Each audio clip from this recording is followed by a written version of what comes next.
I was standing in the kitchen when I heard a heavy sound echoing from the lake behind the house. A dull, hollow thump, unlike anything familiar I had ever heard. When I stepped out onto the porch, my daughter-in-law's car was speeding away through a cloud of dust, the trunk still wide open. On the surface of the lake, something dark was tilting, rising and sinking very slowly, as if there were air trapped inside it. I didn't know what it was. I only knew it was too heavy to be thrown away casually, and too rushed to ignore without looking back. I stood frozen for a few seconds, then heard a very faint sound, not clearly water sloshing, not clearly anything else, just something being pressed from the inside. I ran down to the lake, not because I was certain, but because if I had turned my back at that moment, I probably would have never slept peacefully again for the rest of my life. If you're still listening, tell me where you're watching from. Every comment you leave is another mark in this journey. And if this story has touched you, don't forget to hit like so it can reach even further. My name is Ilara Whitcomb, 64 years old. I live alone in an old wooden house right beside a small crater lake on the southern edge of Oregon, where winters are long, summers are quiet, and people my age are often advised to slow down. Slow down. I had been slowing down for 7 months, ever since the day they called me at 3 a.m. and told me my son, Nathaniel, had died in a car accident on the highway. I don't remember how long I sat motionless in the kitchen that day. I only remember the steady ticking of the wall clock and how cold the coffee pot on the stove had become. So cold that when I touched it, I flinched from the chill. Nathaniel was my only child. I gave birth to him when I was 39, an age when doctors looked at me with concern back then. But Nathaniel came into my life like a late blessing, and I spent nearly the rest of my life revolving around him. He grew up by this lake. He fished with me from the old wooden dock. He sat on the porch reading books on summer afternoons. And then he grew up, moved away, studied mechanical engineering in Portland, and married Lysanne, the woman who, from the first moment I met her, gave me a feeling I never quite knew how to name. Not dislike, not exactly suspicion, just cold. Lysanne was always polite, too polite. Her smile was always measured, her voice always controlled, her eyes always seemed to be calculating something behind them. I never had proof that she was a bad person, but I also never once felt truly at ease around her. After Nathaniel's funeral, the relationship between Lysanne and me nearly froze solid. She came to my house exactly twice to collect her husband's belongings. The first time, she was silent. The second time, irritated. Not a single question, not a single tear. Then she disappeared from my life, just as Nathaniel had disappeared from this world, until that afternoon. I stood on the porch, watching Lysanne's car vanish down the winding dirt road. My heart was pounding so hard my ears rang. An open trunk is not a small thing. No one drives with their trunk open unless they are panicked, or in such a rush they don't bother checking behind them. I turned back toward the lake. The object had drifted a little farther out, but it hadn't fully sunk yet. It didn't float upright like a log, and it wasn't flat like an empty container.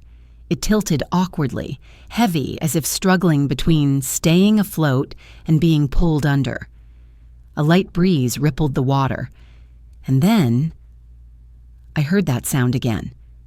Not clearly, not loud enough to be called a cry, just something faint, like air being forced through a narrow gap. My heart clenched. Ilara, you're imagining things, I told myself. At my age, it's easy to let your mind run wild. I had lost my son. I lived alone. I heard a noise, saw a suitcase, and my brain immediately tried to connect everything into a horrifying story. But my hand stayed locked around the porch railing. I looked around. No one. No birds. No engine noise anymore. Just the lake and that dark object. I called out Lysanne's name. Lysanne. My voice sounded weak in the empty air. No answer. I called again, louder. Lysanne. Still nothing. I stepped off the porch. The wet grass made my shoes slip slightly. My legs were shaking. I couldn't tell if it was from the cold or from a fear that hadn't fully taken shape yet. When I reached the water's edge, I realized the object was no longer drifting. It was starting to sink, little by little, slowly but surely. Without thinking further, I hiked up my skirt and stepped into the lake. The water was brutally cold, soaking through my thin socks, biting into my skin like needles. I gasped, trying to keep my balance. The mud beneath the surface was soft and slick, making every step difficult. When my hand touched the object, I shuddered. Leather, not metal, not plastic. Leather, a suitcase. Dark leather, old, its surface wrinkled from the water. It was unbearably heavy. I had to use both hands, straining to pull it toward shore. My shoulders screamed with pain. My back felt like it might snap. No, no, no, I muttered, not even sure what I was pleading for. Then I heard it, clearer than before. A very small sound, very weak, like someone inhaling, then not having the strength to exhale. I almost let go. My heart raced wildly. My throat burned dry. I dragged the suitcase onto the shore, letting it rest on the wet gravel. Water streamed out through the seams. I knelt in front of it. My hands were shaking so badly I could barely grip the zipper. "Elara, stay calm," I whispered to myself. "You don't know anything yet." But I did, not logically, instinctively. I pulled the zipper. It stuck. I yanked harder. It tore open with a harsh screech. The smell hit me first, dampness, lake water, and something else. Something I recognized from years ago when I was a young mother, the smell of milk. The suitcase opened. In that moment, my world stopped. Inside was a newborn baby, wrapped in a thin blanket soaked through. Its skin was pale. Its lips were blue. Its eyes were tightly shut. So small it felt like my heart was being crushed. I reached out and touched its chest. Cold. Far too cold. I pressed my ear down. At first, I heard nothing. 1 second, 2, then a faint breath. Almost non-existent. But there. "Oh my God," I gasped, tears spilling uncontrollably. "No, this can't be." I lifted the baby. It was so light it terrified me, like I was holding something that could disappear at any moment if I loosened my grip. I stood up, unsteady. My legs ached, but I felt none of it. I knew only one thing. This child was still alive. The baby was so light that I was afraid if I breathed too hard, it would dissolve in my arms. I stood frozen for a few seconds by the lake, my mind blank, but I didn't faint the way I always imagined someone would in a situation this horrifying. Maybe because the fear was too specific, too real for my body to allow collapse. I didn't have that right. Not now. I pulled the wet blanket tighter around the baby and pressed it against my chest. The small, freezing body against my clothes made me shiver, but it also snapped me back into reality. It was breathing, weakly, unevenly, but breathing. That alone was enough to make me start running. I don't remember exactly how I ran from the lake back to the house. I only remember gravel cutting into my feet, wet grass clinging to my skirt, and my heartbeat pounding so loudly it drowned out everything else. I didn't dare look too closely at the baby's face. I was afraid if I did, I would see something that would steal my courage. So I focused on the path ahead, each step, each familiar stretch of ground leading back to the old wooden house. When I pushed open the kitchen door, the room felt terrifyingly quiet. The wall clock was still ticking steadily, as if the world had no idea a life was hanging by a thread. I set the baby down on the kitchen table and swept everything aside. Dishes, old newspapers, a dried flower vase, everything clattered to the floor. I didn't care. I just needed a flat surface. My hands were shaking so badly, I had to take several deep breaths before I could dial the phone. I called 911. Part of me was afraid I wouldn't be able to speak, that my voice would break into meaningless sounds. But when the calm voice of the dispatcher came on the line, something in me latched onto that steadiness like a lifeline. 911, what is your emergency? I found a baby, I said, my voice rough. A newborn. It was in the water. It's very cold. Where are you located? The voice asked, not raising her tone. I gave my address slowly, carefully, as if saying a single word wrong would cause everything to collapse. I heard typing on the other end. An ambulance is being dispatched, she said. Now I need you to follow my instructions, okay? I nodded instinctively, then realized she couldn't see me. Okay, I said. Please, hurry. Place the baby on a dry, flat surface, she instructed. If the clothes are wet, remove as much as possible and use dry towels to dry the baby. Do you have towels? I looked around as if my familiar kitchen had suddenly become foreign. Yes, I said, then ran to the bathroom, grabbing every clean towel I could find. I rushed back, knelt by the table, and began drying the baby with movements that were clumsy and desperate. Its skin was so cold I had to bite my lip to keep from sobbing. I wiped its chest, its tiny arms like fragile twigs, its little legs. I was afraid of hurting it, but even more afraid that if I was too gentle, I wouldn't warm it in time. Wrap the baby in dry towels, as many layers as possible, the dispatcher said. Keep the baby warm. Hold the baby against your body if you can. I did exactly that, pressing the baby to my chest, using what little warmth my aging body could offer. I bent my head down, pressed my cheek to its forehead, cold, but not as icy as at the lake. I listened for its breathing, counting each breath like counting the last seconds of time. It's breathing, I said, more to reassure myself than anyone else. Very weak. That's good, she replied. Keep doing what you're doing. The ambulance will arrive in a few minutes. A few minutes. Just a few minutes. But to me, they stretched into a lifetime. I sat on the kitchen floor, my back against the cabinets, the baby cradled in my arms. I began to rock gently, instinctively, a slow rhythm I didn't realize I still remembered. I whispered sounds that weren't really words, just soft murmurs, as if I were speaking directly to my own heart. Don't give up, I whispered, not sure who I was speaking to. Please, don't give up. The ambulance siren sounded in the distance, faint at first, then growing louder. When I heard it, a surge of strength rushed through me. I stood, unsteady, walked to the door, and flung it open as if they could see me from the road.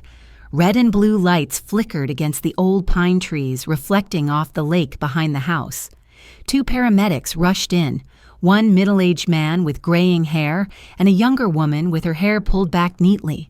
They looked at me, then at the baby in my arms, and their expressions changed instantly. Here, I said, my voice suddenly small. I found the baby in the lake. The woman gently took the baby from my arms.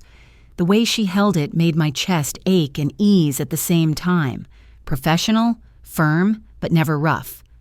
The man opened his medical bag, pulling out equipment and a thermal blanket. Severe hypothermia, he said after a quick check. Signs of water aspiration.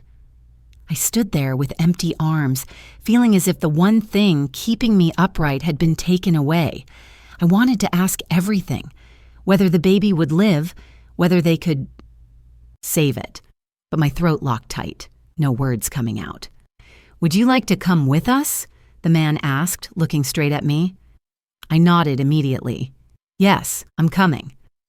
They placed the baby on a small stretcher, wrapped it in a warming blanket, and fitted an oxygen mask. I followed them out, climbing into the ambulance with shaking legs.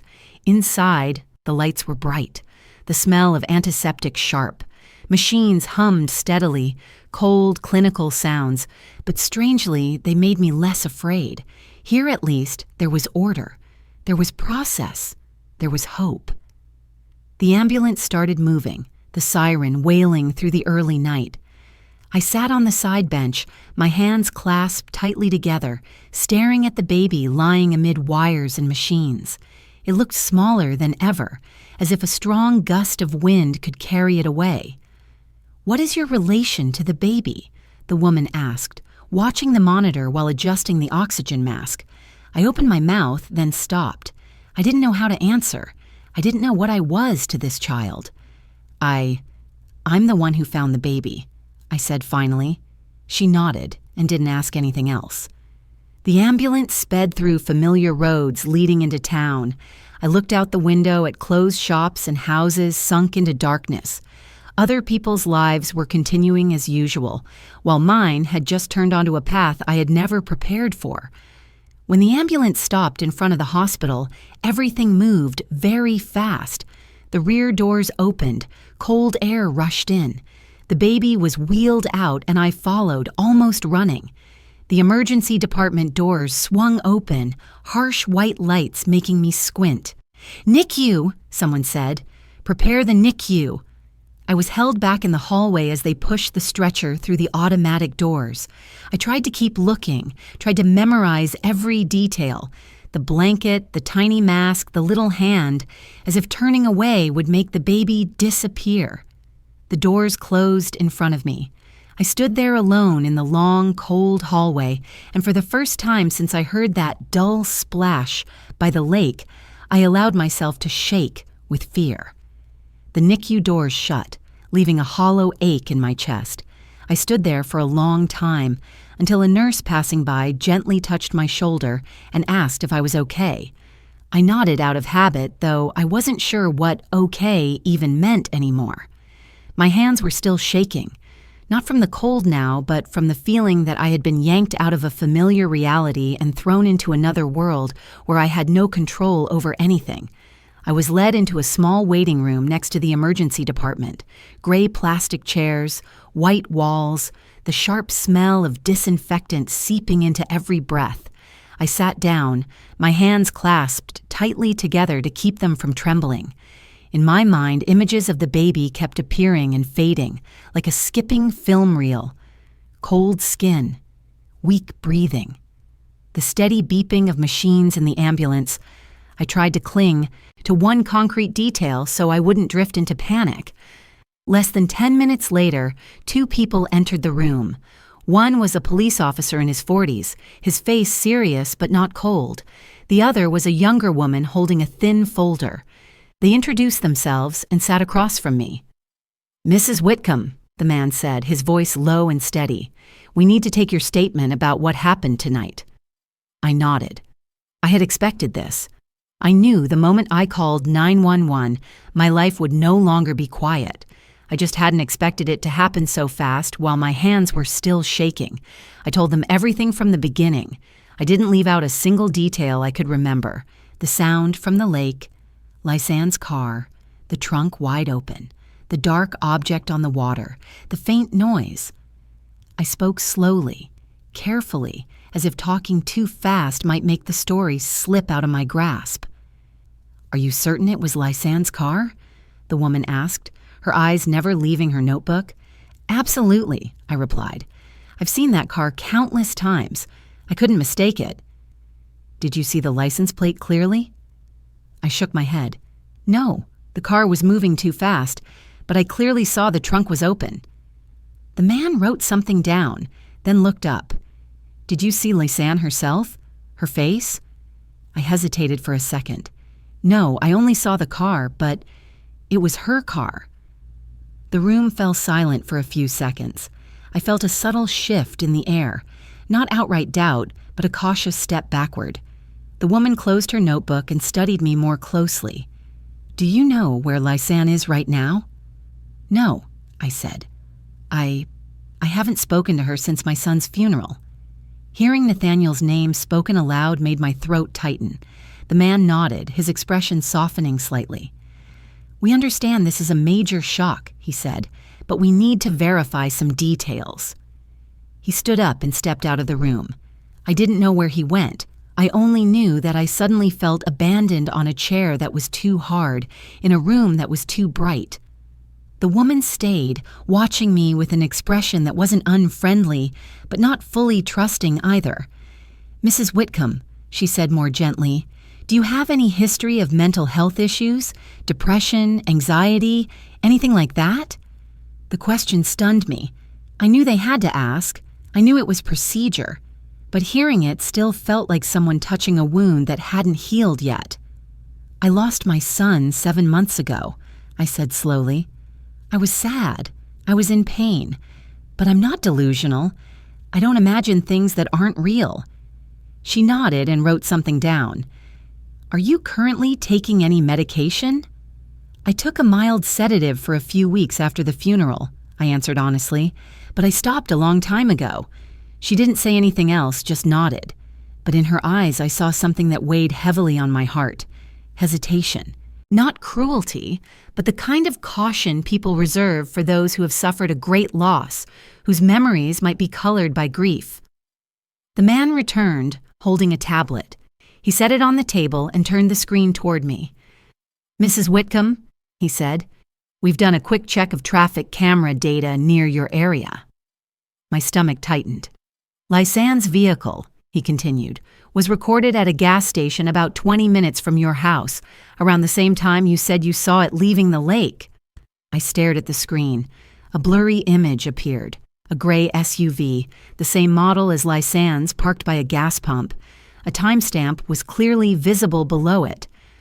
That's impossible, I said, my voice higher than I wanted. I saw it, I'm sure. We're not saying you're lying, the man replied quickly. We're saying there's a discrepancy we need to understand. Maybe the camera is wrong, I said, even though I could hear how weak my own words sounded. Or it wasn't exactly the same time.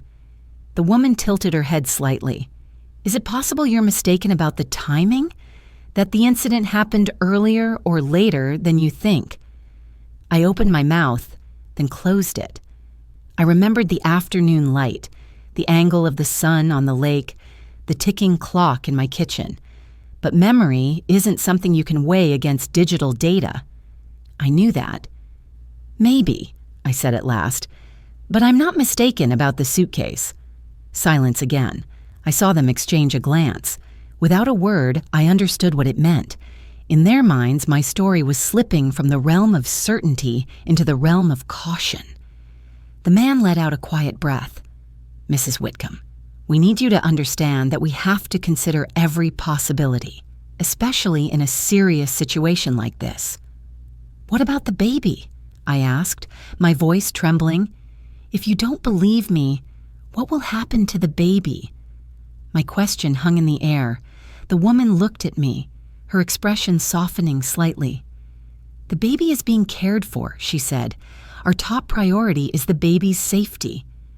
But if you think I'm mistaken, I pressed, unable to stop myself, if you think I imagine this, then Lysan won't be searched for, and if she really did this... I couldn't finish the sentence. I didn't dare. The man stood up, resting his hands on the table.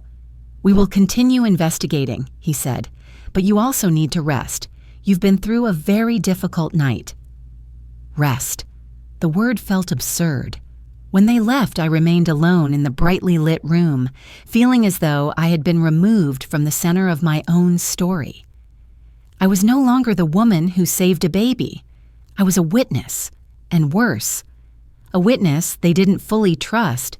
For the first time that night, I wondered if I truly could have been mistaken, if the light, the grief, the loss had played tricks on my memory. The thought sent a chill through me. If I was wrong, then who was I in this story? But then the image of the suitcase came back with brutal clarity, the weight pulling at my arms, the soaked leather, the faint sound from inside, the icy cold when I touched the baby. Those weren't dreams. They weren't distorted memories. I might be mistaken about many things, but not about the suitcase. I sat alone in the waiting room for nearly an hour after the police left. No one told me where to go or what to do next. I didn't ask. I just sat there, my back against the cold wall, my eyes fixed on the NICU doors, as if staring long enough might let me see through them and know how the baby was doing. An older nurse brought me a cup of water and set it on the small table beside me, gently telling me I should drink something. I thanked her, but I only held the cup without drinking. The water trembled with the uncontrollable shaking in my hands. Time moved painfully slowly, each minute stretching out. I heard medical shoes echoing in the hallway, automatic doors opening and closing, announcements calling patient names somewhere farther away. Everything continued as normal while inside me there was only a heavy emptiness. Finally, a doctor stepped out from the NICU area. He looked to be in his 50s, with graying hair and a calm, measured voice. He studied me for a moment before speaking, as if weighing each word. "Mrs. Whitcomb," he said, "the baby is a bit more stable now. We're keeping the baby warm and supporting breathing. The condition is still serious, but the baby is fighting." I nodded, unsure I could still speak. My throat was dry, but my heart beat faster with a fragile spark of hope. "We need to run some tests," he continued, "including a DNA test." I looked at him, not immediately understanding. "To do what?" "To identify relatives," he said. "In cases like this, we need to know who the baby belongs to, whether there are any biological family members. That's very important for care and future decisions." I fell silent. Part of me had expected this, but hearing it spoken aloud still felt like something quietly breaking inside me. I didn't know who this baby was. I didn't know where it came from. I only knew I had found it in a suitcase. "Are you willing to provide a sample?" the doctor asked calmly. I nodded. "Yes, if needed." A nurse led me into a small room to take a cheek swab. The process was quick, almost mechanical. I sat there, watching the swab touch the inside of my mouth, wondering what I was stepping into. I didn't allow myself to think too far ahead. I just followed instructions, one step at a time, as if not thinking would make it easier. Then came more waiting. I left the hospital after it was fully dark, but I didn't go home. I couldn't. I returned to the waiting room and sat there for several more hours, until another nurse gently told me I should go rest. They would call if anything changed. I stood up, my legs heavy as lead, and left the hospital feeling as if I were abandoning a piece of myself behind those doors. That night, I didn't sleep. I sat in my living room with the lights on, listening to the wind move through the trees outside. Images of Nathaniel filled my mind, his smile as a child, the way he called me Mom in his warm, steady voice as an adult. I searched the final months before his death for any sign I might have missed. Had he ever said anything about becoming a father? Had I ever noticed anything unusual about Lysanne? I couldn't remember, or maybe I hadn't wanted to remember. The next morning, the phone rang before it was fully light outside. I sat up instantly, my heart pounding. "Mrs. Whitcomb," the doctor's voice from the day before said, "Could you come to the hospital? We have the results." I didn't ask what the results were. I just said I would be there right away. I drove in a half-awake haze, the familiar road suddenly feeling strange. When I arrived, they led me into a small consultation room. The doctor was there, along with a woman I recognized as a hospital social worker, and a man in plain clothes I assumed was a police officer. The air in the room felt heavy. "Mrs. Whitcomb," the doctor said slowly, "the DNA results confirm that you have a direct biological relationship with the baby." I held my breath. "Specifically," he continued, "you are the baby's biological grandmother." I heard the words, but my mind couldn't process them right away. Biological grandmother. The two words hovered in the air, refusing to connect. I looked from one person to another, waiting for someone to say there had been a mistake. "That can't be," I whispered. "My son, Nathaniel, he's dead. He didn't have a child." The police officer lowered his head slightly, his voice turning more serious. "According to the results, the baby is Nathaniel's child." I felt the floor tilt beneath me. I gripped the edge of the chair to keep from falling. Images of the suitcase, the lake, the baby's bluish face overlapped with Nathaniel's face in my mind, forming a chaotic blur that made it hard to breathe. "I didn't know," I said, my voice trembling. "I never knew Lysanne was pregnant." The social worker nodded. We only just learned that as well. Based on medical estimates, Lysanne was already pregnant before Nathaniel passed away. Before he died. The phrase pierced me like a blade. I tried to remember the few times I had seen Lysanne during that period. She always wore loose coats, her frame naturally slender. I had assumed it was simply her style. I hadn't asked. I hadn't looked closely. She concealed the pregnancy, the police officer added. So far, we haven't found any official prenatal care records. I shook my head, as if the motion could drive away the reality that had just been placed on my shoulders. Why? I asked, almost pleading. Why didn't she tell anyone? No one answered right away. The doctor cleared his throat and shifted to another topic, though his voice remained heavy. There's one more thing, he said. Based on the DNA results and the circumstances, we've shared the information with the police. They've decided to reopen the case regarding your son's death. I turned to the police officer. He nodded in confirmation. Nathaniel's accident, he said, was initially ruled as a loss of control on a wet road. But with the new information, we need to re-examine it. Re-examine it how? I asked, even as a nameless fear began taking shape inside me. We've requested a new inspection of the vehicle, he said, and there are indications that the braking system may have been tampered with.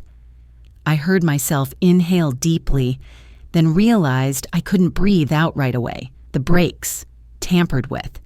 The words drilled into my head, warping every memory of the night Nathaniel died. You mean? I couldn't finish the sentence. We can't draw conclusions yet, the officer said carefully, but there is a possibility that it wasn't a simple accident. I closed my eyes. I saw Nathaniel driving in the rain as clearly as if it were happening again. He had called me a few hours before the crash just to ask if I was doing okay. I had told him I was fine. I hadn't known that would be the last time I ever heard his voice. And Lysanne? I asked, opening my eyes. Where is she? The officer shook his head. We haven't been able to determine her current location. The room fell silent again. It felt as if the world had collapsed, revealing a deeper, darker layer beneath it, one I had never imagined. My son was dead. I had buried him. I had learned how to live with that pain. And now they were telling me he had a child, that his death might not have been an accident, that the woman I once called my daughter-in-law had hidden everything. I looked down at my hands. They were trembling, but beneath the fear I sensed something else forming, a hard, cold resolve.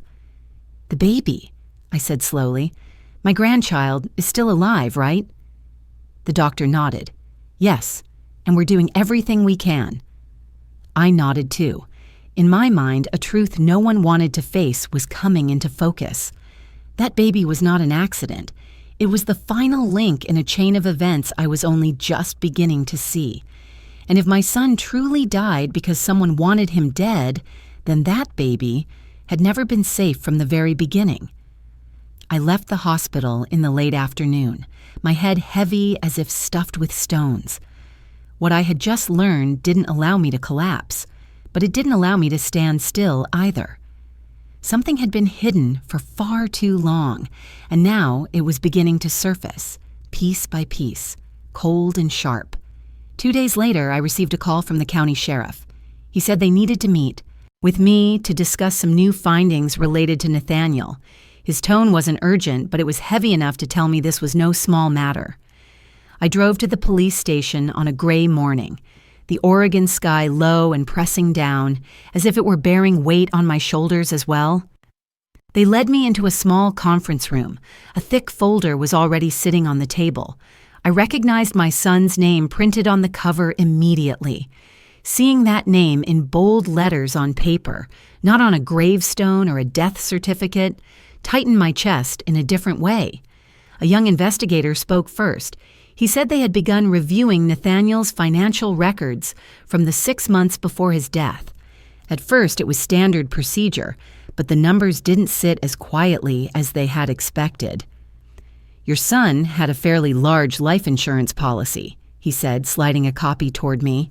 I looked down. The figure stood out clearly, cold and impersonal, much larger than anything I had ever thought Nathaniel needed. I remembered casually asking him about insurance once over dinner. He had said it was just in case. I hadn't asked more. The original beneficiary, the investigator continued, was his wife. I swallowed, Lysanne. But, he paused, flipping to another page. There was a change. I looked up at him, then at the older investigator sitting across from me. The older man nodded. About 3 weeks before his death, he said, Nathaniel updated the policy. I bent back down to read. The legal language blurred before my eyes, but one line stood out clearly. The beneficiary was changed to the insured's biological child, or any child born in the future. It felt as if an invisible hand tightened around my chest. Biological child. Future child. He knew. Nathaniel had known. His will was also amended, the younger investigator said, his voice slower now as if trying not to break me. All assets, the house, savings, investment funds, were placed into a trust for the child if the child were born. I placed my hand on the table to steady myself. In my mind, Nathaniel no longer appeared as the son who always smiled when he came home to visit, but as a man who saw danger approaching and chose to stand in front of it. That means, I said quietly, almost to myself, it means, the older investigator finished, that if the baby lives, Lysanne receives nothing from the will or the insurance, not a single dollar. The room went silent. No one needed to say anything else. Every piece fell into place without force. Nathaniel dies, Lysanne collects the insurance money. The baby dies, the trust becomes meaningless. 2 deaths, 1 stream of money. I closed my eyes. A wave of nausea rose, not from the grief of losing my son, a grief I had carried for 7 months, but from the cold clarity of the motive now exposed. I had believed my family's tragedy was fate, a slick curve on a rainy night. Now it had the shape of numbers and signatures. We believe the motive is fairly clear, the investigator said, at least financially. I opened my eyes. And the baby? I asked. What about the baby? He met my gaze without looking away. If the baby doesn't survive, Lysanne could attempt to challenge the will. There are multiple legal scenarios. I let out a hollow laugh, the sound unfamiliar even to me. So, the baby was the final obstacle. No one contradicted me. I left the police station feeling as though I had walked through a storm without warning. Everything I thought I knew about Nathaniel's marriage, about Lysanne, about the final months of my son's life, everything had been turned upside down. That evening, I sat alone in the living room, yellow lamplight falling over the family photos on the wall. There was one picture of Nathaniel and Lysanne on their wedding day. They stood side by side, smiling brightly. I used to look at that photo and think my son had finally found a partner. Now I looked at it as silent evidence of my own innocence. I remembered my last conversations with Nathaniel. He had seemed more tired, smiled less. Once, when I asked if he was okay, he had simply said, "I'm worried about the future." I had assumed it was work stress, family responsibility. I hadn't understood that he was talking about a life not yet born. I stood and walked into Nathaniel's old bedroom, the room I had kept exactly as it was from the day he left home. I opened his desk drawer. Inside were old papers, notebooks, a few bills. I didn't know what I was looking for, only that I needed to touch the things he had touched, as if doing so might bring me closer to him. In an old envelope, I found a copy of the will. I had seen it at the police station, but holding it now felt different. On the final page, next to Nathaniel's signature, there was a small handwritten line, "For my child. So my child will be safe." My tears fell onto the paper, blurring the ink. I I slid down to the floor, my back against the bed, and for the first time in days, I allowed myself to cry out loud. Not just because Nathaniel was dead, but because he had died while trying to protect his child. The thought was both devastating and suffocating, but it also lit a fire inside me I hadn't known was still there. My son had chosen that path. He had placed his child above his own life and safety, and now that child was still alive, fragile, but alive. I wiped my tears and stood up. I looked around the room at Nathaniel's belongings, and in that moment, something became clearer than ever.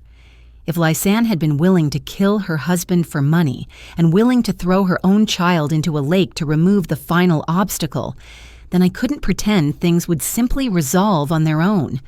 No miracle appears unless someone steps forward to protect what matters. My son had done his part. Now it was my turn. I wasn't an investigator. I wasn't a lawyer. I was just a mother, and now a grandmother. But I knew one thing for certain. That baby existed because Nathaniel paid for it with his life, and I would not allow that death to be meaningless. That night, I returned to the hospital. I stood behind the NICU glass, looking at the baby lying there, tiny among tubes and machines.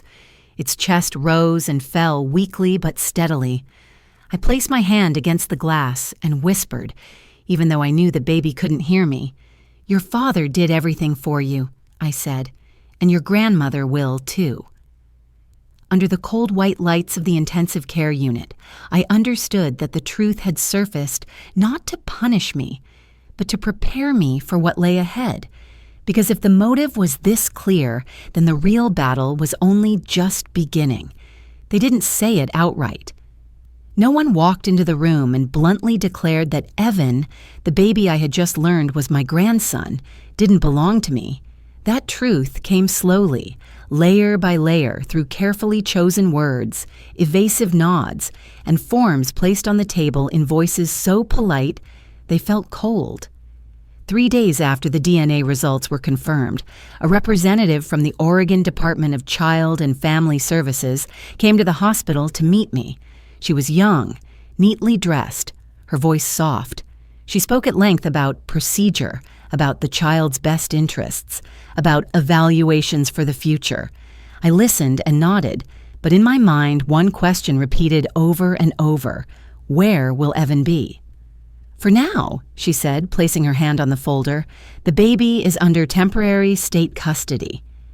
The words were light, almost gentle, but they slammed into my chest like a door being shut. Under state custody. Not mine, not family, a system. "I'm his grandmother," I said, my voice low but firm. "You know that?" "Yes," she replied. "We've documented that, but it doesn't automatically grant guardianship." I wanted to ask why, but I had lived long enough to know the answer wouldn't fit into a single word. It lived in decades of policy, in checklists written by people who had never stood in front of NICU glass, watching a tiny life struggle to breathe.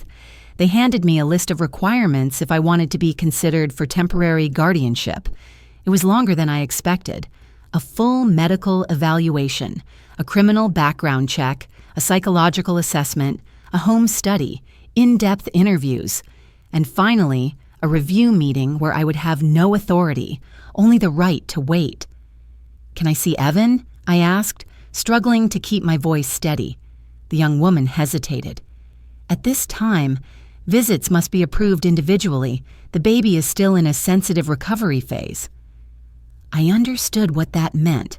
Not yet, or maybe not at all, or whenever it was convenient. That day, I left the hospital without seeing Evan. For the first time since pulling the suitcase from the lake, I truly felt powerless. Not because I was weak, but because suddenly nothing depended on my will anymore. The weeks that followed blurred into a long stretch of paperwork and waiting rooms.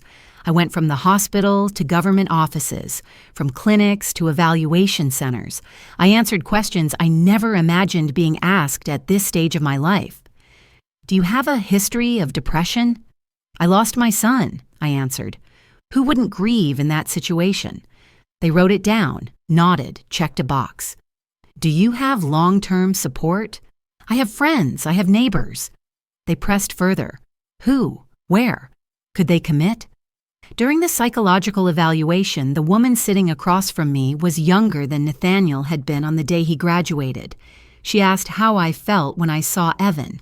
I told the truth, that I felt afraid and grateful at the same time, hurt and purposeful at once. She asked whether I thought I was trying to compensate for the loss of my son by holding on to the baby. I stayed silent for a long time before answering. I'm not compensating, I said. I'm continuing. She wrote it down. No reaction. The preliminary results came faster than I expected and colder than I had hoped. I was assessed as not ideal for long-term caregiving. Age. Potential decline in health in the future.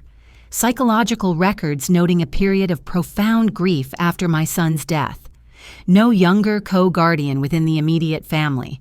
Not ideal. The phrase clung to me like a label I couldn't peel off. I had raised a child to adulthood. I had worked my entire life. I had survived difficult years without anyone holding my hand. But in front of a checklist, I became a risk. They said Evan would be placed with a temporary foster family once he was stable enough to leave the NICU, a family that was certified, experienced, more suitable in the long term. And what about me? I asked. What am I in all of this? The answer came after an uncomfortable pause. You are a biological relative, they said, and you may apply for supervised visitation. Visitation. Supervised. As if I were a potential threat. I didn't cry in front of them. I saved my tears for the long nights at home when the kitchen was silent and the chair Nathaniel used to sit in was still empty. I sat there thinking about Evan, about the weak rise and fall of his chest, about the tiny hand that had once curled around my finger through a sterile glove. I wondered whether a system could understand that feeling, whether there was a box on any form where love could be recorded. I fought, not by shouting or pounding the table. I fought with the persistence only people who have lived long enough possess. I made phone calls. I wrote letters. I showed up on time for every appointment. I carried every document they requested, neatly organized in an old briefcase. Eventually, they allowed me to see Evan twice a week, 30 minutes each. Time. Under the supervision of a social worker. I received the notice in a short, emotionless email. When I finished reading it, I had to sit down because my legs suddenly felt weak. The first visit took place in a small room near the NICU. Evan had been moved to a portable incubator, fewer wires attached, his skin more pink. When they placed him in my arms, carefully guiding every movement, I felt something inside me click into place. He was so light that I was afraid even breathing too hard would make him tremble. I looked at that tiny face, trying to memorize every feature. Evan didn't know who I was. He didn't know about Nathaniel. He didn't know about the lake, the suitcase, or the numbers written into a will. But he knew warmth. He knew a heartbeat. When I rocked him gently, he grew quieter, as if that small body recognized something familiar that his mind couldn't yet name. 30 minutes passed with brutal speed. When the social worker told me my time was up, I didn't argue. I only leaned down and whispered a sentence meant for my ears alone. I'm here, I said. I'm not going anywhere. The visits became the only axis my life revolved around. I measured time by the distance between moments when I was allowed to see Evan. Everything else, paperwork, evaluations, meetings, was just noise. Evan was the only reason I stayed upright, the reason I got out of bed every morning, the reason I didn't let myself slide into darkness. There were days I went home and wondered whether I was fighting the inevitable. Whether the system would crush me without mercy, whether one day they would say it was enough and Evan would disappear from my reach forever. But every time that thought surfaced, I remembered Nathaniel, the handwritten line in the will, the truth that my son had not stepped back when he knew he could lose everything. If he hadn't given up, neither would I. I didn't know whether I would win or lose. I only knew that giving up wasn't an option.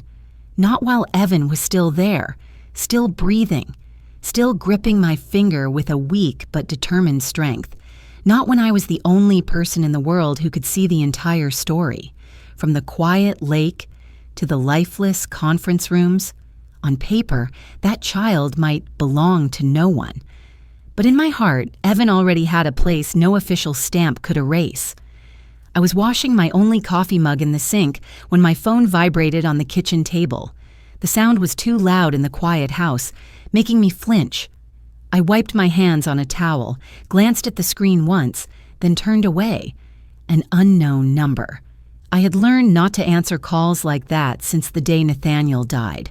Wrong numbers, sales voices, strangers who didn't know how small my world had become. I let the phone vibrate 2 more times, then silenced it. But just as I turned my back, a chill ran straight down my spine. Not a vague intuition, something specific, familiar, as if someone had just touched the house from the outside. I turned back and picked up the phone. The screen lit up again, same number. I answered before I could think any further. "Mrs. Alara," the voice said slowly, low and calm in a way that made my skin crawl. "You finally answered." I didn't need to ask who it was. That voice, even after 7 months, carried the same artificial rhythm I had recognized the very first time we met. "Lysanne," I said. Not loud, not shaking. I surprised myself. There was a soft exhale on the other end, like a soundless smile. "I knew you'd recognize me." My heart pounded, but my mind felt strangely cold. I leaned against the kitchen counter, gripping the phone so tightly my knuckles turned white. "Why are you calling?" I asked. "To talk," she replied. "About Evan." The name made my stomach tighten. Evan. She said it as if she had the right. "You have nothing to say to me," I said, "and nothing to do with him." A quiet laugh followed. "Don't pretend to be righteous with me, Alara. I know Evan is alive." The sentence dropped like a stone. Even though I had prepared myself for this possibility, hearing it spoken still knocked my breath off rhythm. "You don't know anything," I said, even knowing how weak it sounded. "I know enough," Lysanne said. "I know you pulled him out of the lake. I know the hospital ran tests. I know you're his grandmother. Did you really think that could stay hidden forever?" I closed my eyes briefly. That meant she had been watching, or someone had told her, or worse, she had never gone as far away as I thought. "What do you want?" I asked bluntly. Her voice lowered, slower now, as if she were explaining something perfectly reasonable. "I want what belongs to me." "Evan doesn't belong to you," I said, and this time my voice didn't stay calm. "You threw him into the lake." "That was an accident," Lysanne said immediately, without hesitation. "I panicked. I had just given birth. I wasn't in control." I let out a dry laugh. "You think I believe that?" "You don't have to believe it," she replied. "You just have to understand that I'm his mother. The law is more on my side than you think." I didn't answer.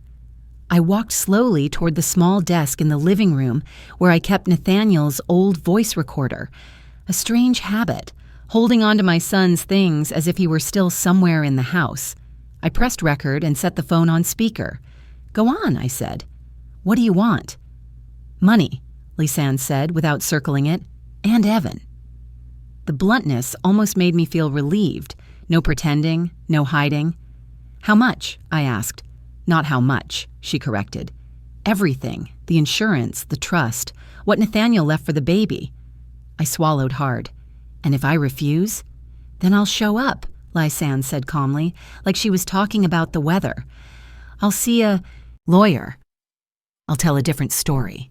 That you panicked, that you made things up, that you stole my child." "Who do you think will believe you?" I asked. "People tend to believe the younger one," she replied. "More stable, less loss." A cold anger rose inside me. Not explosive, but the kind that comes from living long enough to understand the cruelty behind words like that. "You will never touch Evan again," I said slowly. "I swear it." Lysanne laughed. "Don't make promises you don't have the power to keep. I'm giving you two options. Either you hand Evan over to me along with access to the assets, or I make this very ugly." "I'm recording this call," I said, not sure why I said it out loud. There was a pause of a few seconds. I could hear her breathing through the speaker. "You think that scares me?" Lysanne said. "I've survived worse." The call ended abruptly. No goodbye, no further threat, just an empty silence, as if someone had cut a wire. I stood there for a long time after the screen went dark. My hands were shaking, but I didn't sit down. I knew if I did, I wouldn't be able to stand up again right away. I called the county sheriff before I could second-guess myself. When I finished telling him everything, there was a long silence on the other end. "You did the right thing by recording it," he said. "This is very important." They came to my house within 40 minutes, 2 men and a woman, all in plain clothes. They listened to the recording twice. No one spoke while it played. "She made a mistake," the female officer said finally. "She contacted you directly." "What do you want me to do?" I asked, though I already suspected the answer. The sheriff looked at me, his expression heavy. "We want you to cooperate." "How?" "By continuing to talk to her," he said. "Let her believe you're considering it." I looked at him without blinking. "You want me to be bait?" He didn't deny it. "We'll be close. We'll protect you." I thought about Evan, about the small room where I was allowed to hold him twice a week, about the possibility that one wrong step could cost me him forever. "She's dangerous," I said. "You know that." "We do," he replied, "but this may be our best chance to catch her." I stayed silent for a long time. In my mind, I saw Nathaniel's face, not at the end, but when he was alive, the rare, serious look he had when he had made up his mind. "If I refuse," I asked, "then what?" "We continue investigating," he said, "but she may disappear." I closed my eyes. When I opened them, I had my answer. "I'll do it," I said. The female officer started to object, but the sheriff raised his hand to stop her. He looked at me the way you look at someone who has chosen the harder path. "You understand the danger?" he asked. "I do," I said. "But I also understand that if I don't step forward, Evan will never be safe." They left after dark. The house returned to its familiar silence, but this time it carried a different weight. I sat down in the chair and stared into the empty space in front of me. There are calls you shouldn't answer, and there are calls that, once answered, will never let you return to your old life. From that moment on, I knew I had stepped into a game whose rules I didn't get to set. But if being bait was the only way to end this, for Evan, then I was willing. The meeting was set for a moonless night. The police said it wasn't random. People like Lysanne prefer darkness, the sense of control that comes when others can't see clearly. I nodded and didn't ask more. I had agreed to step into this. There was no room for half measures. She chose an abandoned warehouse by the old lake, less than a 10-minute drive from my house. I knew the place. When Nathaniel was little, he used to take me there, proudly calling it his secret fortress. Later, the building was abandoned. Broken windows, rusted metal roof. No one ever went there anymore. I never imagined I'd return under circumstances like this. The police prepared everything carefully. They checked my car, clipped a small recording device beneath my collar, went over every detail with me. Move slowly, speak little, let Lysanne talk. I listened and memorized it all, but strategy wasn't what filled my mind. All I could see was Evan lying in the incubator, his tiny hand curling each time cold air touched it. I told myself I couldn't afford to make a single mistake. I arrived 10 minutes early. The warehouse loomed beside the lake, dark and silent like a solid block of shadow. A light wind rippled the surface of the water. I parked the car and sat still for a few seconds to breathe. My hands rested on the steering wheel, feeling my heartbeat steady and even. I didn't want Lysanne to see that I was afraid. Another set of headlights appeared at the bend in the road. The car stopped a few yards from mine. The door opened, and Lysanne stepped out. For a split second, I almost didn't recognize her.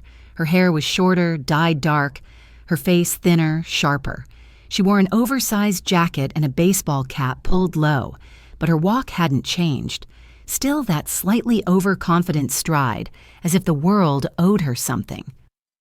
"You're early," Lysanne said calmly. "I don't like waiting," I replied. She gave a faint smile, her eyes flicking quickly around the lakeshore.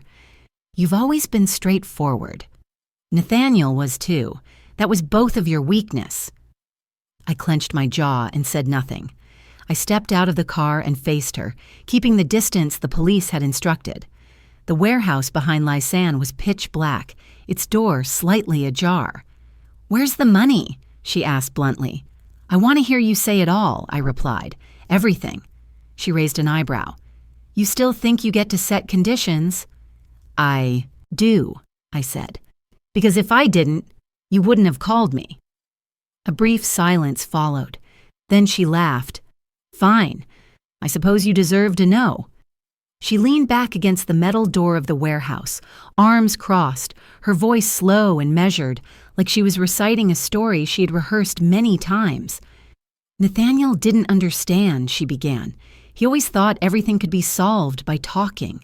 Family, responsibility, children." She curled her lip. "I never wanted that life." "Then why marry him?" I asked, keeping my voice steady. "Because he was stable," Lysanne replied without hesitation. "Because of the money. Because it meant an easy life.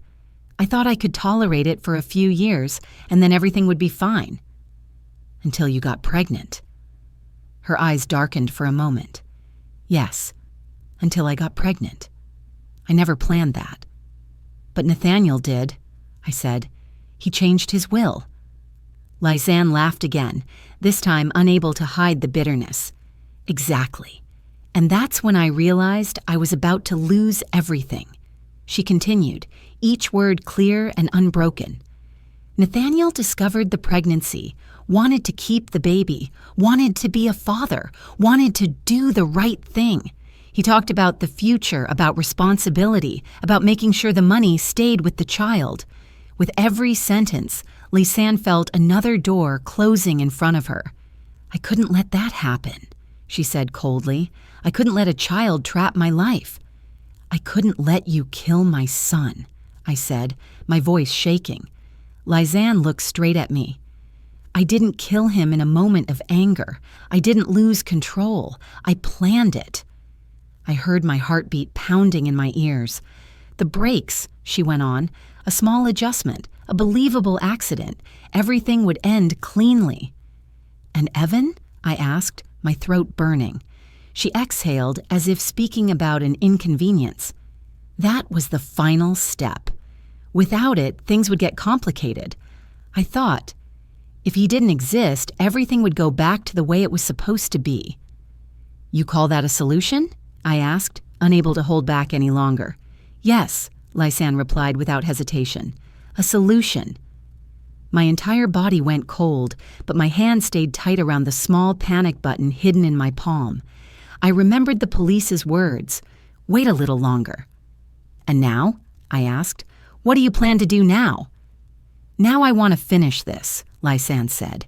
"You hand Evan over to me. You hand over the money. I disappear. You get to live out the rest of your grief-stricken but peaceful life." "I won't do that," I said. Her eyes darkened. "I gave you a chance." In a movement so fast I barely registered it, Lysanne pulled a gun from inside her jacket. The metal flashed under the car lights, cold and terrifyingly real. "I didn't want to do this," she said, her voice perfectly steady. "But I don't have a choice anymore." I didn't step back. I looked straight at her, and in that moment I no longer saw my former daughter-in-law. I saw a stranger who had chosen this path a long time ago. "Evan will never belong to you," I said. My finger pressed hard on the panic button, 3 times, just like they had told me. The sound that filled my ears wasn't a siren, but a sharp explosion that tore through the air. The gunshot echoed off the warehouse walls and dissolved into the surface of the lake, leaving a suffocating silence behind it. I felt a powerful force shove me backward. Everything slowed down for a brief heartbeat. I didn't know where the bullet went. I only knew that in that moment, the line between life and death was so thin I could feel it against my skin. Then from the darkness around the warehouse, red and blue lights erupted and shouted commands shattered the night. I didn't fall right away. I remember that instant clearly, like a photograph frozen inside my chaotic mind. The shot had just gone off. My ears were ringing. The air felt torn apart. I staggered one step, my back hitting the car door, and only then did the pain crash over me, hot, deep, and unmistakably real, spreading from my left shoulder down my arm. I lifted my hand on instinct. Blood. Dark red. Not as much as I had expected, but enough to make my head spin. Then the red and blue lights flared again, ripping through the darkness. Shouting, running footsteps, the clatter of metal. I heard someone yell, "Police, drop the weapon now!" Lysanne turned around. In that brief moment, I saw her face clearly under the lights. No calm left, no confidence. Only fury mixed with panic. Her hand still held the gun, but it hesitated. "Drop it!" another voice shouted, sharper, more final. Lysanne looked around like a trapped animal. Then very slowly she let go. The gun hit the concrete with a dry clatter. Immediately, 2 officers rushed forward, slamming her to the ground and cuffing her hands behind her back. She started screaming, not in desperation, but in curses and threats, as if she still believed she could control the situation. No one responded. I slid down to the ground.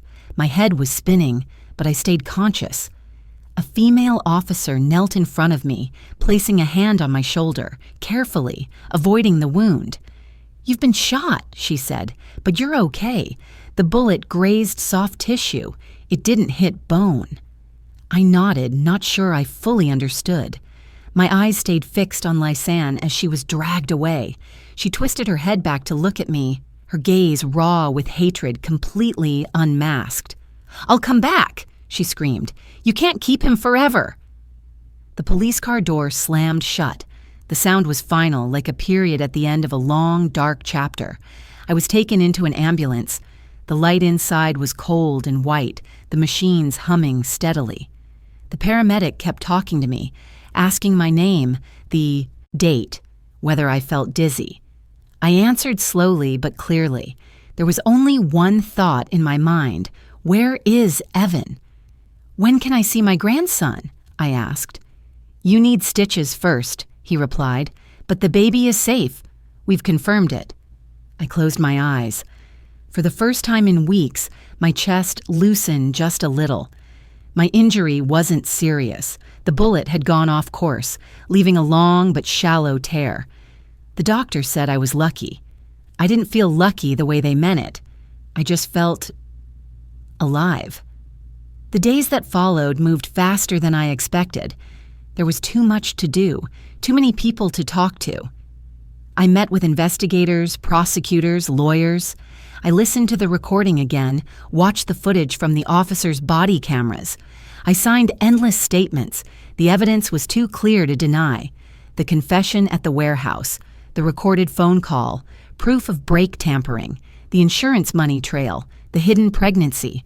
All of it lined up into a cold, logical chain, leaving no room for doubt.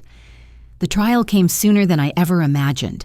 There was no television-style drama, no long theatrical arguments. Everything moved like a well-oiled machine, just waiting for someone to press the button. I sat in the back row, my shoulders still wrapped in white bandages. Lysanne sat at the front, dressed in a gray inmate uniform. She didn't look at me. She didn't look at anyone. Her face was empty, as if every emotion had long since been burned away. When the prosecutor read the charges, first-degree murder, conspiracy to commit murder, attempted infanticide, I felt each word land heavily in the room. Not because I was shocked, but because what I had known in my bones was finally being spoken out loud, publicly, beyond denial. The sentence was handed down on a rainy afternoon. Life imprisonment, no parole, no possibility of reduction. Lysanne didn't cry. She didn't scream. She only gripped the edge of the bench as if trying to hold on to something already lost forever. I left the courthouse in silence. There was no sense of victory, only a quiet emptiness, like when the storm finally passes, leaving the ground soaked and the sky pale gray. Justice had arrived, but it didn't bring the relief people always promise. Evan was moved to a secure care unit shortly after the arrest. When I visited, he was stronger. His skin was pink, his cry powerful. When the nurse placed him in my arms, I felt the true weight of a life growing, no longer as fragile as the day I pulled the suitcase from the lake. "You're safe now," I whispered, pressing my forehead to his. "No one will hurt you anymore." A few weeks later, I received the temporary ruling from family court. I was recognized as Evan's legal guardian while long-term arrangements were reviewed. The document wasn't long, the language dry, but when I held it in my hands, I had to sit down. I thought of all the times they had said I wasn't ideal, all the forms, the judging looks. And in the end, it was the truth, harsh and painful, that had opened this path. Evan slept in the crib beside me as I read the ruling for the third time. His breathing was deep and steady. I looked at him, and for the first time, I allowed myself to believe that the future wasn't completely dark. Justice came late. It didn't save Nathaniel, it didn't erase the months of fear, but it came soon enough to keep Evan in this world. And for me, that was everything I could have ever asked for.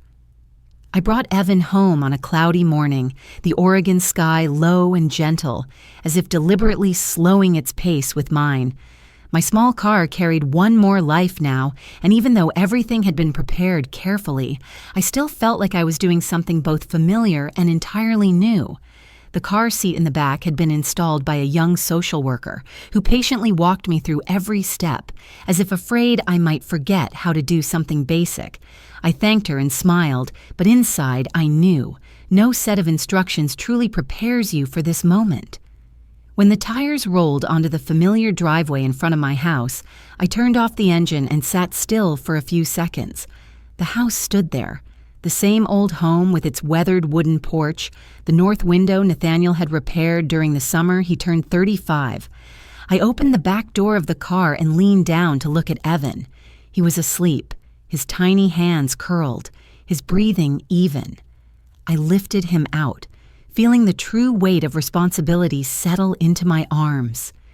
As I stepped over the threshold, I realized the house had been silent for far too long, the kind of silence left behind by a place once full of voices, then suddenly stripped of its rhythm. I placed Evan in the new crib by the living room window where the morning light filtered in softly. I stood there watching him, and suddenly the room felt like it had gained another breath. Old age and a newborn are not a gentle combination. I understood that on the very first night. Evan woke at 1 a.m., then 3 a.m., then 5 a.m. I fumbled with the bottle, counting each scoop of formula like I was solving a difficult equation. My back ached. My knees crackled when I bent down to lift him. There were moments when I stood in the kitchen, my hands shaking, wondering if I was pushing myself too far.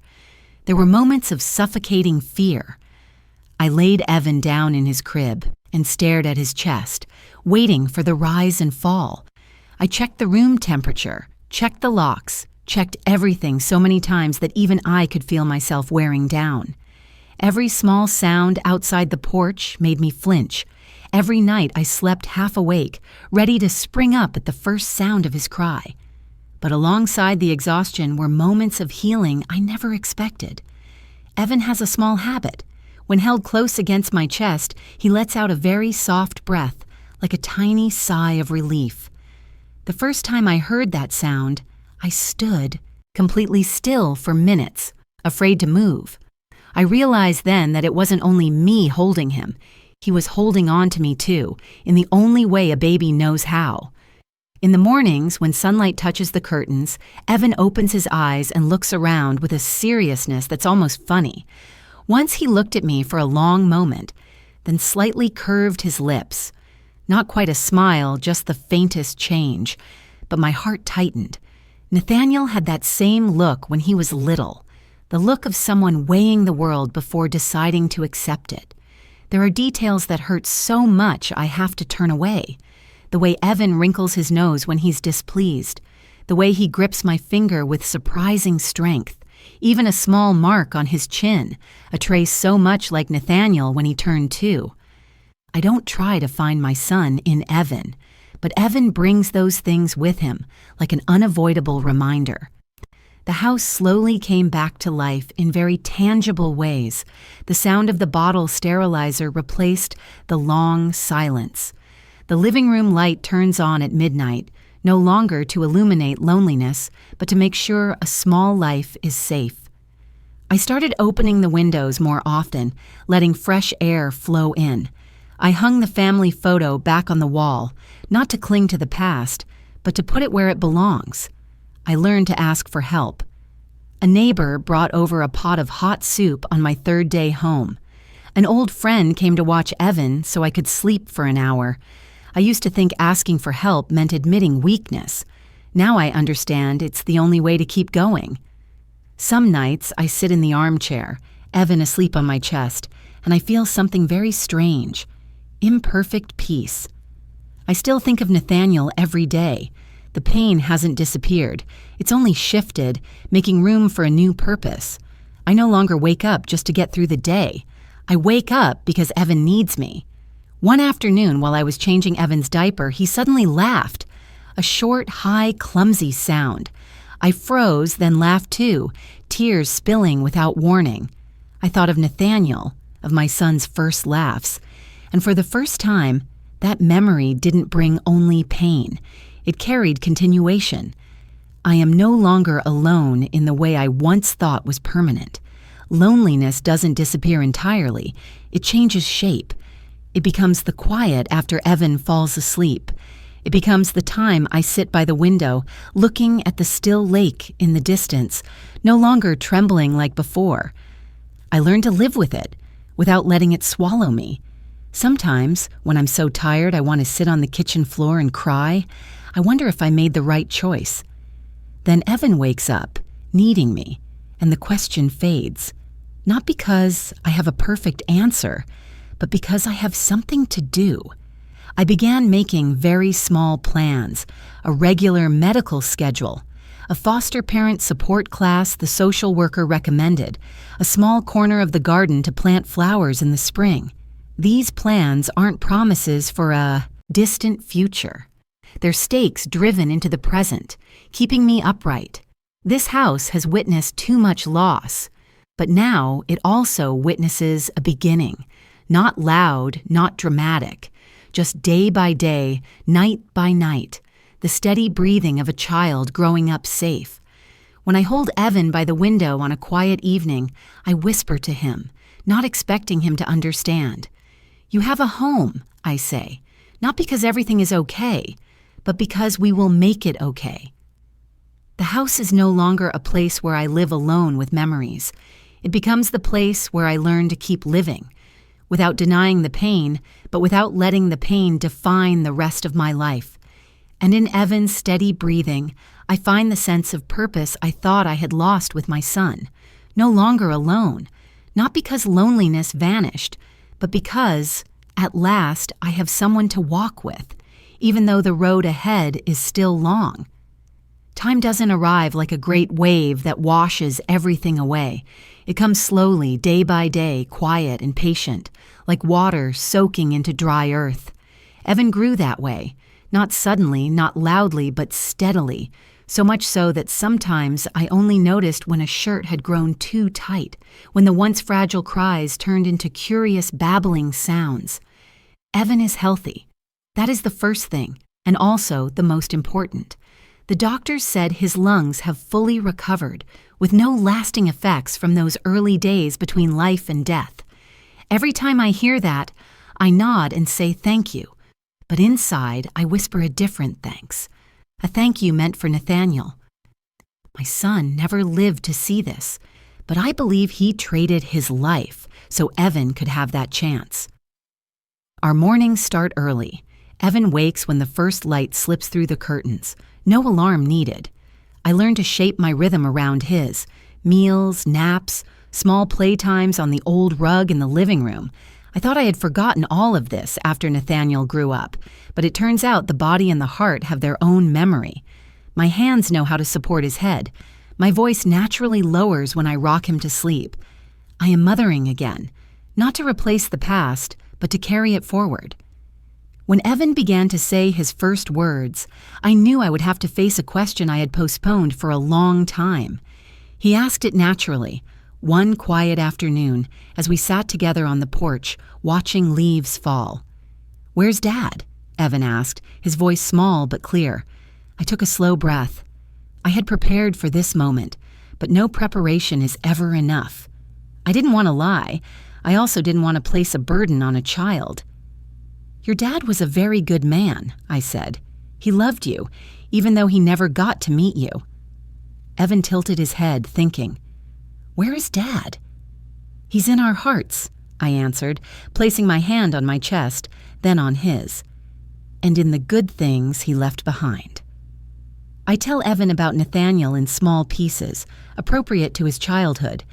I tell him about a man who liked fixing things around the house, who liked laughing when he solved a difficult problem, who liked sitting by the lake fishing on quiet afternoons. I don't tell him about the warehouse, the gun, the cold water. Those truths will come later, when Evan is old enough to understand without being crushed by them. The past is still there. There are days when I open a drawer and find something of Nathaniel's, his old watch, a note he wrote, and the sharp pain returns, as vivid as the first day. But it no longer controls me. I don't let it decide how I live that day. I learn to place the pain in its own space, to respect it, without letting it steer my life. I am stronger, not in a loud way. My strength comes from getting up every morning, even when my back aches, from signing another stack of legal papers, even when my hand is tired, from facing the curious looks of strangers without needing to explain everything. I no longer feel the need to prove anything. I know I'm doing what's right. Some evenings, when Evan is fast asleep, I sit alone in the living room, the warm yellow light falling on the photos on the wall. Nathaniel on his graduation day, Nathaniel on his wedding day, and now Evan in oversized pajamas, smiling at the world. I look at those three images and see an unbroken current. My son is no longer here in flesh and bone, but his love remains, clearer and more tangible than ever. Evan is proof of that. Every time he laughs, every time he falls and stands back up, I see Nathaniel there, not as a ghost of loss, but as part of a life that continues. I don't have to imagine it. I only have to look. Someone once asked me, during one of those rare conversations, if I had any regrets. Regret for not turning away when I heard the sound by the lake. Regret for stepping into a dangerous chain of events. Regret for choosing the hardest path. I answered immediately without thinking. No, I don't regret it. Not because everything ended perfectly, because it didn't and never will. I don't regret it because if I could return to that moment, I would still run down to the lake. I would still pull the suitcase out. I would still choose Evan, no matter the cost. Time does not erase blood ties. It doesn't make me forget Nathaniel, and I don't want to forget him. It only teaches me how to carry that memory without collapsing under it. It teaches me that love doesn't end when someone is gone. It changes shape, finding another way to exist. When I hold Evan by the lake on a peaceful morning, the water calm as if it never witnessed tragedy, I whisper something only I can hear. "Your dad brought you here," I say, "and I'll stay for as long as I can." Evan doesn't understand everything. He only grips my hand tightly as children do. But in that grip, I feel a bond time cannot erase, a thread woven from blood, from choice, from unconditional love. I lost my son, but I did not lose my ability to love. and as long as Evan grows up. In those arms, I know I am living, not in the past, but in its meaningful continuation. I still remember that moment clearly, even though enough time has passed for everything around it to change. The lake that day was not violent at all. It was still, almost gentle, reflecting the pale gray sky of what seemed like an ordinary afternoon. If someone had looked from a distance, they would have seen nothing but calm water, a few small ripples, and wind moving through the trees. But I know that just one step more, and I could have turned away if I had chosen to stay in the kitchen, pretending I heard nothing, if I had convinced myself it was just a harmless sound, not worth an older woman like me taking a risk. If I had chosen familiar safety over a vague instinct, just one different choice, and everything would have gone down a path with no return. If I had turned away, Evan would be gone. There would have been no suitcase pulled from the water, no faint breathing heard in that decisive moment, no emergency call, no ambulance lights, no long days in the hospital, no sleepless nights of fear and hope. Evan would have been only a name no one ever knew, a life erased before it could exist in anyone's memory, and so would I. There are losses that don't kill you immediately, but leave you living on like a shadow. If I had turned away that day, I would have lived the rest of my life with a question that never had an answer. Every time I looked at the lake, I would have wondered, what if I had run down? I would have carried that weight to the end of my days, heavier even than the pain of losing Nathaniel. People often think courage means having no fear. The truth is different. I was terrified. I was afraid of falling, afraid of the cold, afraid of facing something too terrible to endure. I was even afraid that I might be wrong, afraid it was all a misunderstanding that would make me look foolish. But love was stronger than that fear. Not loud love, not the bravery of the young. It was the quiet love of a mother who had already lost a child, who understood that some things, if you don't do them in that moment, you never get another chance. It was love without promises, without guarantees, simply the force that pushes you forward even when your legs are shaking. That love was stronger than age. I've heard many people talk about the limits of old age, that we should slow down, stay safe, let others handle difficult things. Maybe they're right in many cases. But age does not take away the ability to choose what's right. It doesn't erase the responsibility of the heart, and it certainly doesn't make love weaker. There are days when I'm very tired. My back hurts. My hands shake. Some mornings, it takes me longer to get out of bed, but not once have I thought I was too old to love, too old to protect, or too old to do what needed to be done. That love was also stronger than evil. Evil often appears reasonable. It has reasons. It has motives. It calls itself a solution. Lysanne believed what she did was necessary to protect her own life. She chose to erase whatever stood in her way. But evil, no matter how many layers of logic it wears, cannot withstand the light when the truth is pulled up. Just like that suitcase years ago forced to rise to the surface. I didn't defeat evil with strength or exceptional intelligence. I simply didn't turn away. I chose to run toward the sound, toward the thing that frightened me most. And that choice changed everything. Now, when I stand by the lake on quiet mornings, I look at the water without trembling as before. I don't forget what happened. I don't want to forget. But the memory is no longer an open wound. It becomes a reminder that in this life there are very brief moments when your choice determines not only someone else's fate, but how you will live with yourself afterward. Evan runs around the yard, his laughter filling the air. He doesn't know his life once hung on a few seconds. He only knows there is a home, a pair of arms, and a world safe enough for him to grow up in. And that is enough.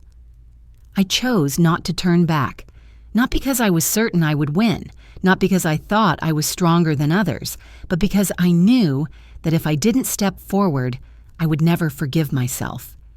There are choices you can't redo. And looking back on the road behind me, with all the loss, the fear, and even the small miracles, I know I chose right. Not because of the outcome, but because of the reason I walked forward.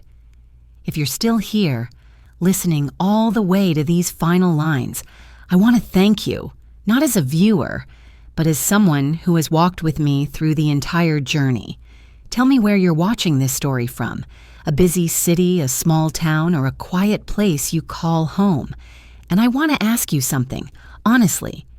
If it were you, in that moment by the lake, when everything was still uncertain and frightening, would you run toward the sound? Or would you turn away, like so many of us have done in life? Leave a comment. It doesn't have to be long, just real. I read every line, and I believe your story deserves to be heard too. If you see yourself in this story, in the fear, in the choice, in unconditional love, please press like and stay with me by subscribing to the channel, because there are still many stories left untold, and maybe one of them will help someone out there find the courage not to turn back.